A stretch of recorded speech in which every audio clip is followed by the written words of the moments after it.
Assalamualaikum warahmatullahi wabarakatuh.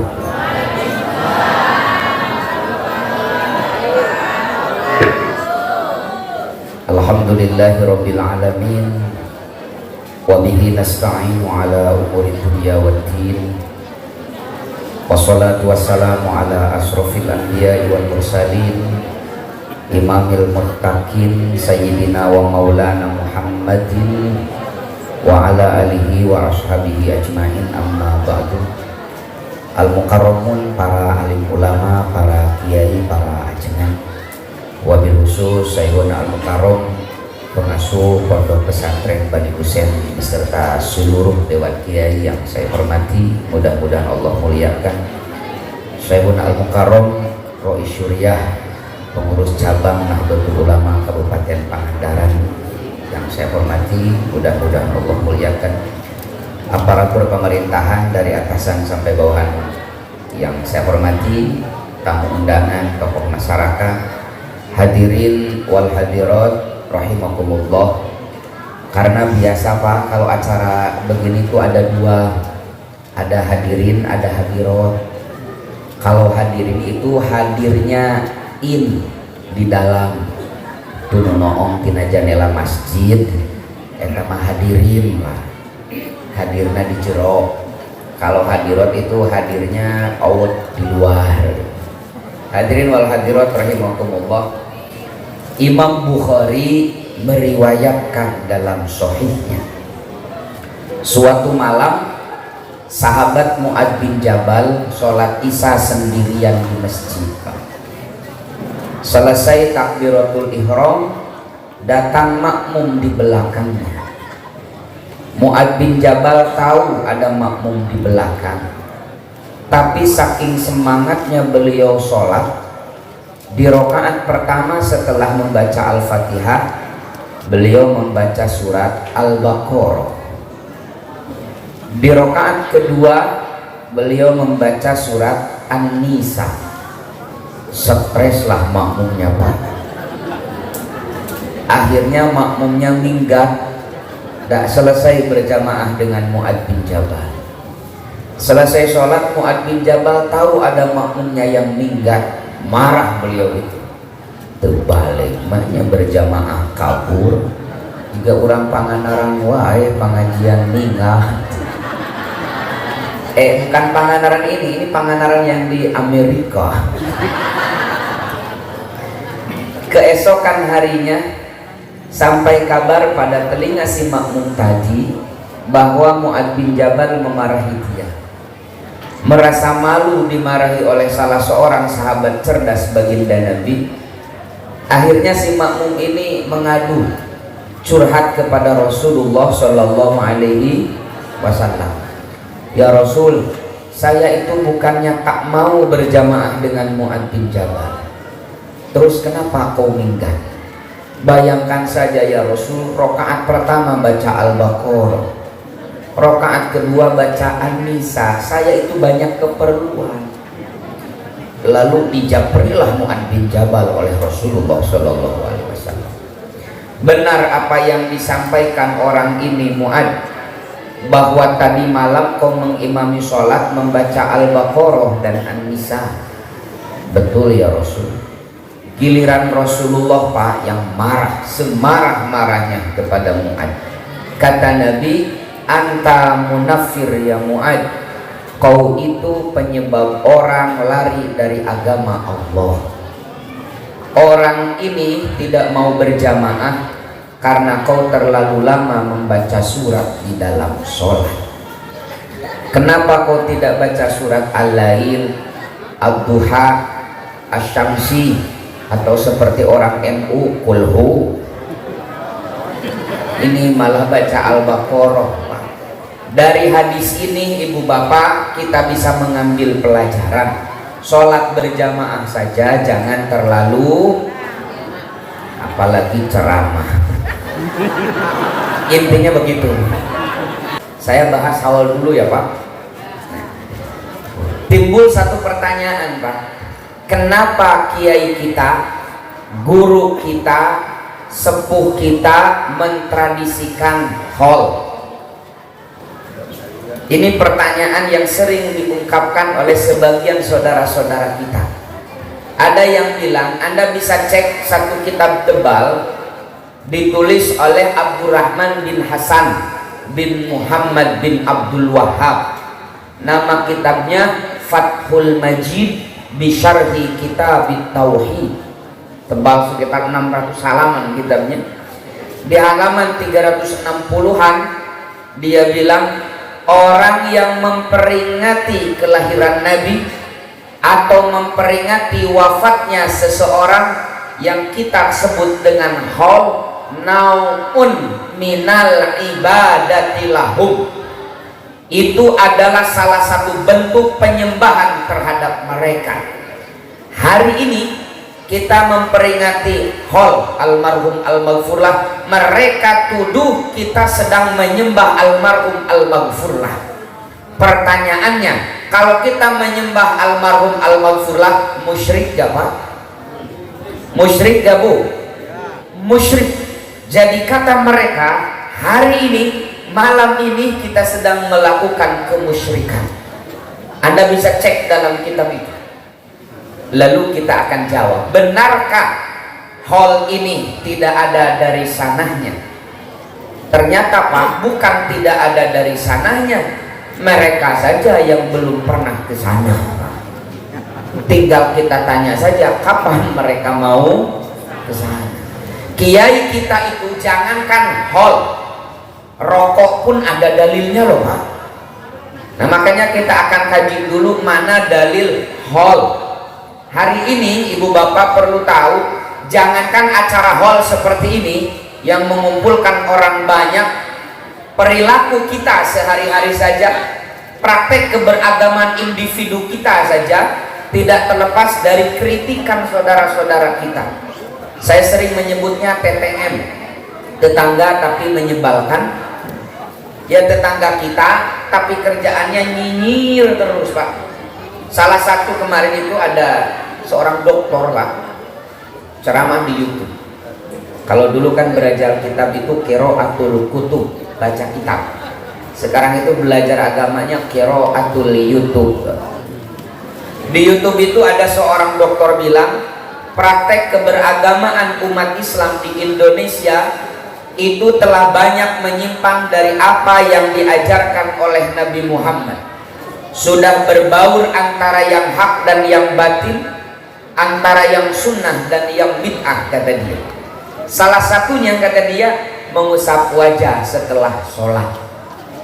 Kita kalau selesai sholat suka mengusap wajah ada Pak?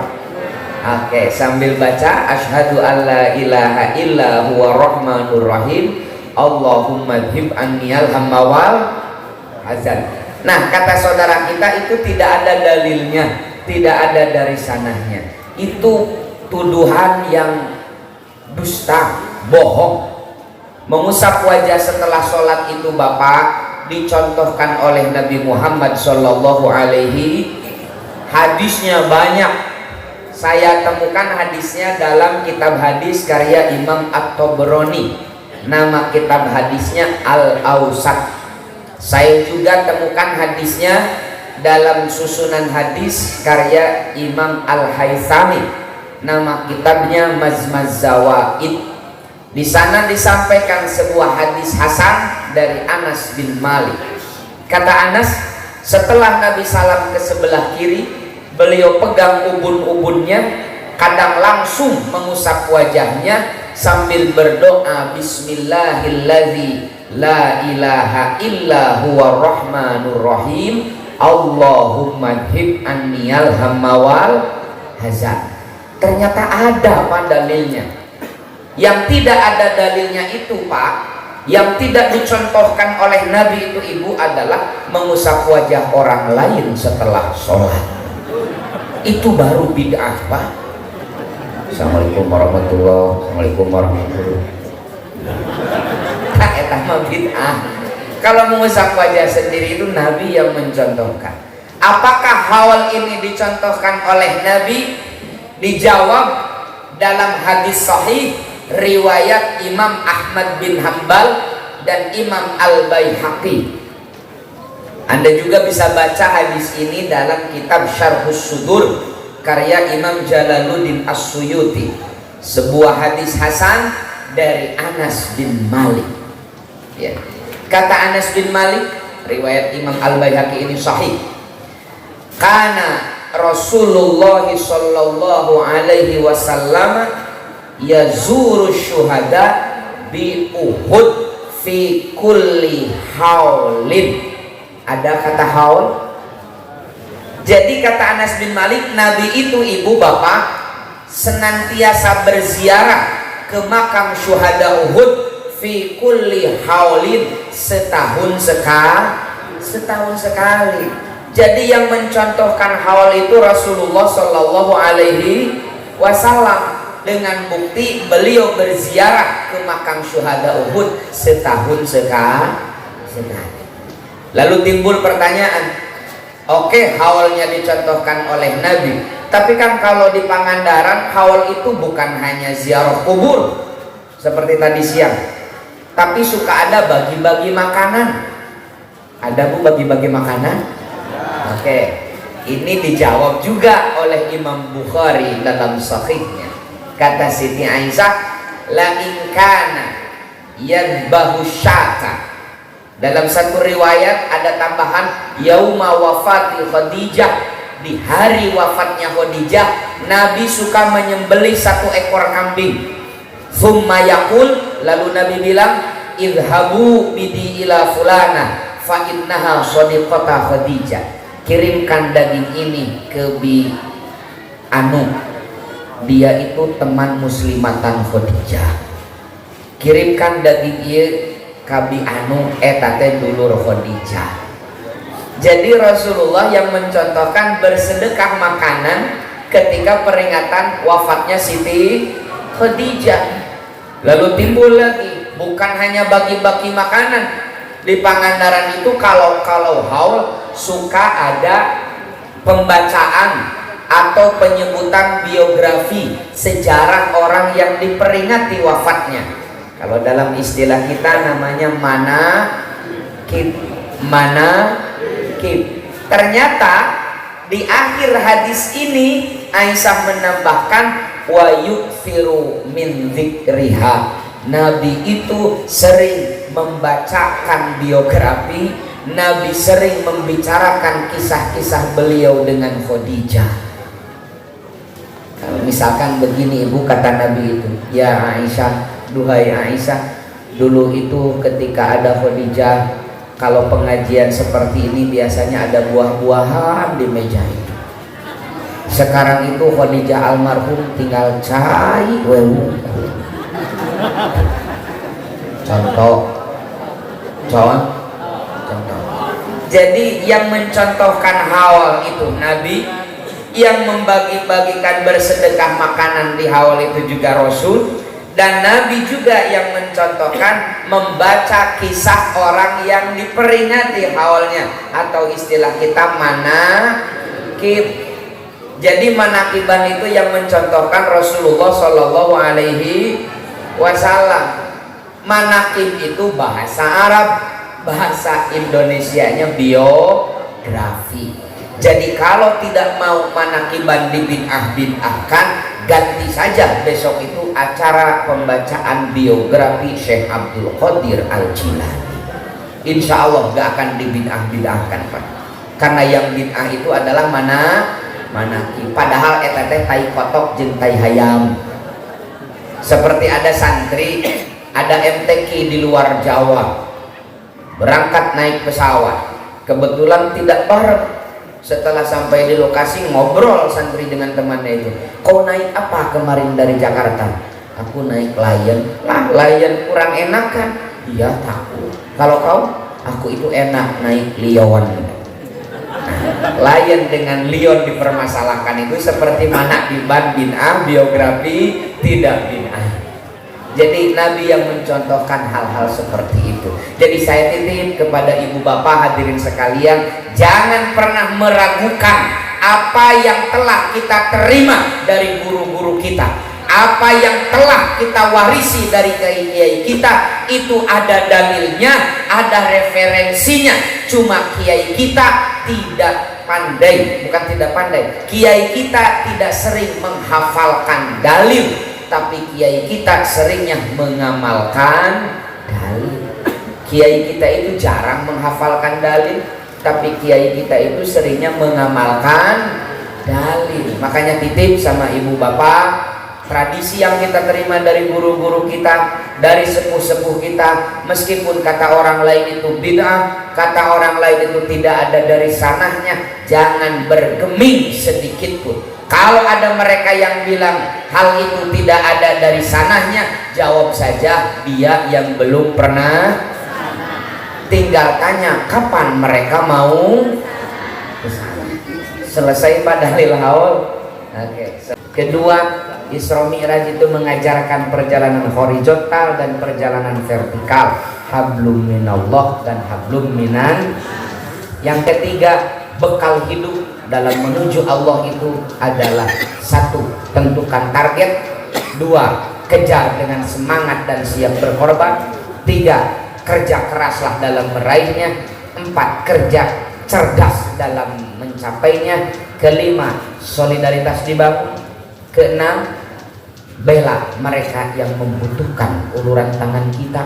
Dan ketujuh, di puncak semua itu serahkan semua hasil kepada Allah Subhanahu. Itu saja ibu bapak yang bisa saya sampaikan. Mohon maaf agak serius. Tadi Kiai bilang yang humor-humor biar gak ngantuk, tapi ini masalahnya serius. Kita Nahdlatul Ulama akan memasuki abad kedua. Otomatis kita harus mempersiapkan diri kita, merubah mindset kita, mempersiapkan bekal kita untuk meraih tujuan pendirian Nahdlatul Ulama. Satu, NU didirikan untuk kemajuan Dua, untuk Islam Ahlus Sunnah wal. Ketiga, untuk kemaslahatan umat. Keempat, untuk merealisasikan doktrin Islam rahmatan lil alamin. Tujuannya telah dibuat oleh muassis pendiri NU. Mari kita raih tujuan itu dengan 7 bekal Mi'raj Rasulullah sallallahu alaihi wasallam. Hadanallahu wa iyyakum ajmain wallahu muwaffiq ila aqwamit thoriq. Wassalamualaikum warahmatullahi wabarakatuh.